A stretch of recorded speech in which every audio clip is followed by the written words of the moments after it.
लक्ष्मी, दुलारी पे इल्जाम लगा के तुम बहू के पापों पे पर्दा नहीं डाल सकती, समझी? मैंने अपनी आंखों से राधा और मोहन को अस्पताल में बातें करते हुए देखा है।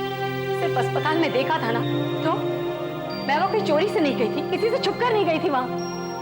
मैं जानती थी कि वहां बहुत से लोग आएंगे और अपनी आंख की शर्म रखने के लिए आप भी वहां जरूर आएंगे। तब फिर दोष किस बात का दे रहे हैं आप लोग मुझे? दोष इस बात का नहीं कि तुम हॉस्पिटल गई थी, दोष इस बात का दे रहे हैं जो तुम मोहन के साथ वहां कर रही थी, उसे कह रही थी। क्या तुम मोहन के साथ अकेली कोने में खड़ी होकर उसे प्यार भरी मीठी मीठी बातें नहीं कर रही थी? सिर्फ उसे दिलासा दे रही थी, उसे कुछ बात पर भरोसा रखने के लिए कह रही थी। और क्या कह रही थी तू उसे? चाची, जिस आदमी की माँ हॉस्पिटल में पड़ी इस तरह मौत से जूझ रही होगी, उस वक्त उससे और कोई क्या बातें कर सकता है? अरे मैं भी तो यही सुनकर हैरान हो गई थी कि तुम ऐसे मौके पर कौन सी बातें ले बैठी थी। आप कहना क्या चाहती थी? आप सब कहिए। तो सुन, क्या तू उसको नहीं कह रही थी कि तू अब भी उससे प्यार करती है, कि तू उसके बगैर जी नहीं सकती? बोल बोल ना। चाची, जिसकी माँ इस तरह हॉस्पिटल में पड़ी होगी, उस वक्त अगर उस पर कोई औरत प्यार जताएगी तो क्या उसे वो घूमकर एक झापड़ नहीं मार देगा? चाची, अगर तुम्हें मुझ पर झूठा इल्जाम लगाना ही था तो कोई और वक्त ढूंढ लिया होता, कोई और मौका देखा होता तो शायद कोई मान भी लेता। लेकिन अब तुम्हारी इस बकवास को कौन मानेगा? और अगर तुम्हें अपनी चाची पर भरोसा है, उनकी बातों पर यकीन है तो ठीक है, उठाओ बंदूक और मार दो मुझे गोली। तुम्हारा गुस्सा भी ठंडा हो जाएगा और मुझे भी इन लोगों से मुक्ति मिल जाएगी। धनराज, इसकी बातों पर यकीन मत करना, ये तो चुड़ैल है, चुड़ैल। चाची, बस करो, बस करो। क्यों इस बसे बसाए घर को उजाड़ने पर तुली हुई हो? क्यों मुझे और धनराज को जुदा करने पर तुली हुई हो तुम चाची? इसलिए ताकि हमेशा इस घर में तुम्हारा राज बना रहे। दादा, मुंह संभाल के बात करो। दुलारी उम्र में बड़ी है तुमसे। पिताजी, अगर ये बड़ी है तो इनसे कहिए बड़ों की तरह ही रहे। मेरे और धनराज के बीच में आने की कोई जरूरत नहीं है इन्हें। अगर कोई बात है, कोई प्रॉब्लम है तो हम दोनों उसे खुद सॉल्व कर लेंगे। इन्हें बीच में आकर झगड़ा कराने की कोई जरूरत नहीं है। ये झगड़ा नहीं करा रही है बल्कि सच कह रही है। सच तो ये है पिताजी कि धनराज खुद मुझे मोहन के पास हॉस्पिटल में छोड़ गए थे, इस भरोसे के साथ कि हम दोनों के दरमियान ऐसा कुछ नहीं होगा। पर धनराज, यकीन मानो, मैंने तुम्हारे साथ कोई विश्वासघात नहीं किया। राधा, जितनी तुम इस जमीन के ऊपर हो ना, उतनी इस जमीन के नीचे हो, इसलिए मैं तुम्हें अभी कह देता हूं। राधा ठीक कह रही है। ये बात पति पत्नी के बीच में है, मैं अलग से राधा से बात कर लूंगा। चलो राधा।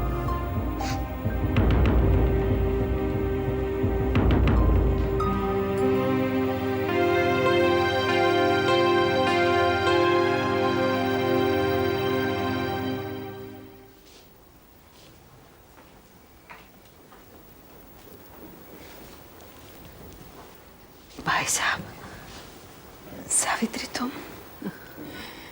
अरे अरे अरे, लेटी रहो, आराम करो। सीता बहन, सिस्टर हमें बाहर ही मिल गई थी और उसने बताया कि आपको पूरी तरह ठीक होने में कम से कम 2 महीने लग जाएंगे। हाँ, 2 महीने और बोझ बनी रहूंगी सब पर। कैसी बातें कर रही हो सीता तुम? सीता बहन, गौरी और पुरु की शादी का मुहूर्त तो अगले महीने का है, लेकिन हम सोच रहे थे कि ये शादी कुछ दिनों के लिए पोस्टपोन कर दें। नहीं नहीं नहीं सावित्री, भाई साहब, शादी तो उसी दिन होगी जिस दिन तय हुई है। लेकिन शादी की भागदौड़ तुम बर्दाश्त नहीं कर सकोगी सीता। तुम हो ना सावित्री, तुमने हमेशा गौरी को अपनी बेटी ही समझा है। जो काम मैं नहीं कर सकूं वो तुम कर लेना। मैं तो करूंगी ही, लेकिन मोहन भी तो है। लेकिन सीता, जो काम औरतों के हैं वो मर्द थोड़ी कर सकते हैं। अरे गौरी भी तो है सावित्री। आजकल लड़कियां अपनी शादी में सिर्फ मेहंदी रचा कर नहीं बैठती, वो खुद तुम्हारी मदद करेगी। हाँ, लेकिन सावित्री, इन्हें आराम करने दो, उस बात को मत बोलो। नहीं भाई साहब, इस बात को तो कभी भी मत बोलो। शादी उसी दिन होगी जिस दिन तय हुई है।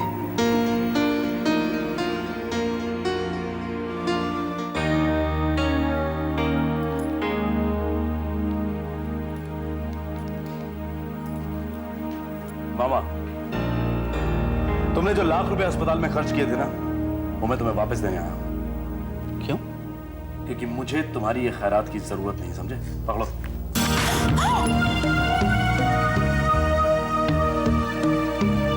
नहीं बेटा, ये पैसे तुम्हें वापस नहीं ले सकते। ये तो मैंने अपनी बहन के इलाज के लिए खर्च किए थे। मैं जानता हूं क्यों। यही साबित करने के लिए ना कि तुम्हें अपनी बहन से बहुत प्यार है। तुम उसकी जान की सलामती चाहते हो। मामा, तुम्हारे जैसे लोग मंदिर में जाकर माथा भी टेकते हैं और 11 रुपए का प्रसाद भी चढ़ाते हैं, लेकिन सिर्फ अपने मतलब के लिए। तुम अपनी बहन के इलाज के लिए यूं ही लाख रुपए खर्च कर दो। मैं जानता हूं मामा कि तुम्हारी नजर 25 लाख रुपए पर है। 25 लाख रुपए कमाने के लिए 1 लाख रुपए की लागत कोई ज्यादा नहीं होती है। ये तुम क्या कह रहे हो मोहन? तुम्हारे मामा ने बिना किसी लालच के 1 लाख रुपया खर्च किया। तुम्हारी माँ की सेहत और सलामती के लिए मंदिर जाकर भगवान के सामने माथा भी टेका। जरूर टेका होगा मामा, जरूर टेका होगा इन्होंने मंदिर में माथा। लेकिन ये सोचकर कि अगर 1 लाख रुपए खर्च कर रहा हूं तो कम से कम बाकी के 24 लाख तो मिलने ही चाहिए। ये कहकर तुम अपने मामा का ही नहीं, मेरा भी अनादर कर रहे हो मोहन। ये और कर भी क्या सकता है? तुम चुप रहो। तुम्हारा इस मामले से कोई लेना देना नहीं। हाँ, अगर छोटे मामा जिंदा होते तो बात अलग थी, वो भी मेरा ही साथ देते। लेकिन तुम्हें तो पृथ्वी मामा की सारी बातें सही लगती है। मोहन, बड़ों की इज्जत करना सीखो।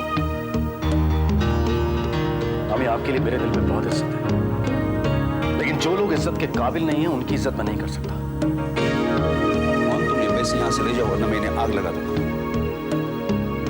मामा, अगर मैं यहाँ पे 10 का नोट भी फेंकूंगा ना तो झुक कर उठाओगे और तुम लाख रुपए को आग लगा देंगे। अब एक बात अच्छी तरह से समझ लो मामा, हमारे पिता हमारे साथ हैं। वो अपनी बीवी और बच्चों की देखभाल बहुत अच्छी तरह से कर सकते हैं, इसलिए अब तुम हमारे घर के मामलों में टांग अड़ाना छोड़ दो। चलता हूं। हाँ, चाहो तो आग लगा देना लाख रुपए।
धनराज,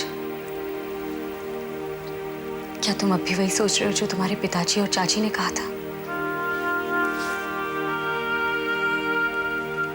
देखो धनराज, जहाँ विश्वास नहीं है वहां प्यार तो हो ही नहीं सकता है।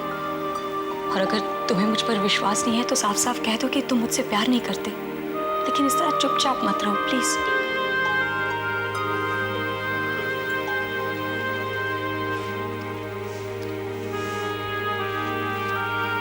लगता है वही हुआ जो तुम्हारी चाची चाहती थी। वो तो हमेशा यही चाहती थी ना कि तुम अपने पिताजी के हाथों में कठपुतली बनकर नाचते रहो, ना कभी कोई सलाह मशवरा कर सको, ना कभी कोई आवाज उठा सको। और तुम्हारे पिताजी भी वही करे जैसा तुम्हारी चाची चाहती है। ये सब तुम्हारी चाची के कहने पर ही तुम्हारे पिताजी ने मेरे खिलाफ तुम्हें भड़काया होगा। हम दोनों के बीच एक दरार पैदा कर दी है। देखो धनराज, ये जो शक है ना, ये आदमी को मार डालता है। और मैं तुम्हारे शक को दूर करने के लिए मैं तुम्हारे सामने मोहन को राखी बांधने के लिए तैयार हूं। धनराज, तुम्हारे आगे हजारों मोहन कुर्बान है। बस तुम सिर्फ एक बार ये कह दो कि तुम्हें मुझ पर विश्वास है, मेरे प्यार पर कोई शक नहीं करते हो।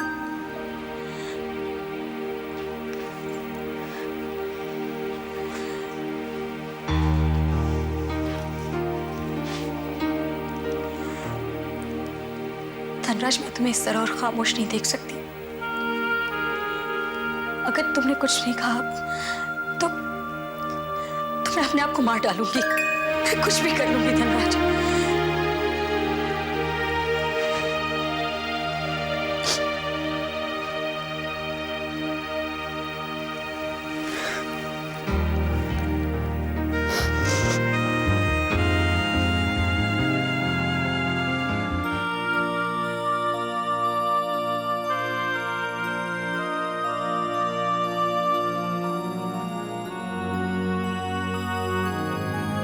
अच्छा मीता, तुमने वो जोक सुना है?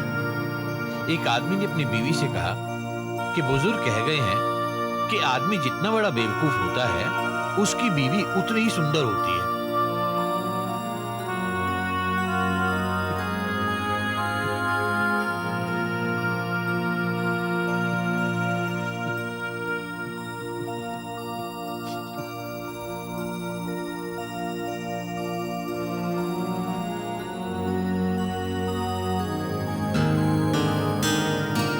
पुरानी बातें याद करके मुस्कुरा रहे थे ना? जरूर सीता दीदी की याद आई होगी। अच्छा ऐसा करते हैं, हम भी रामपुर चलते हैं, सीता दीदी को मिलाएंगे। मैं जानती हूँ आप क्या सोच रहे हैं। यही ना कि मैं ऐसा क्यों कह रही हूँ? क्योंकि मैं हमेशा आपके चेहरे पर मुस्कुराहट देखना चाहती हूँ।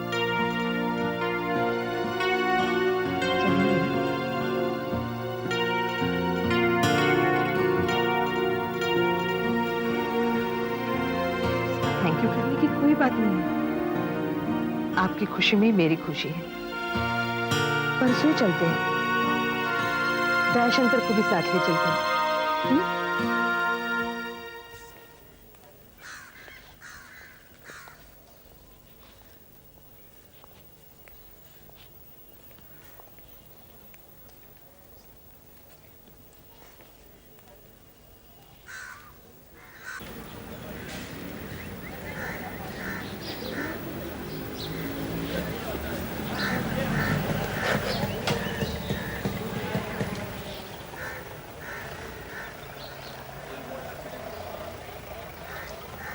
तुम्हारा नाम पद्मा है?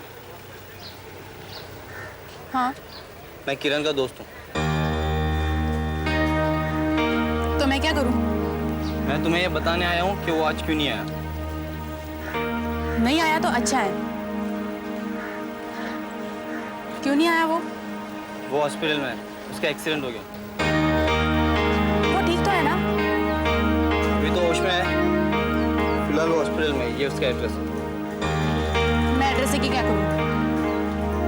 अच्छा दो। Thank you.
खाने का वक्त हो गया है, पहले एक ड्रिंक बना दूं? क्या नहीं चाहिए? ड्रिंक नहीं चाहिए या खाना नहीं चाहिए या दोनों नहीं चाहिए? गुस्सा मत दिलाओ तुम्हारे। आप तो पहले से ही गुस्सा है। आज क्या हुआ? तुझे मालूम नहीं आज क्या हुआ? वो कल का लौंडा मोहन मेरे मुंह पे पैसे फेंक के चला गया और पूछती हो आज क्या हुआ? अच्छा, तो आप गुस्सा मोहन पे है और उतार मुझ पर रहे।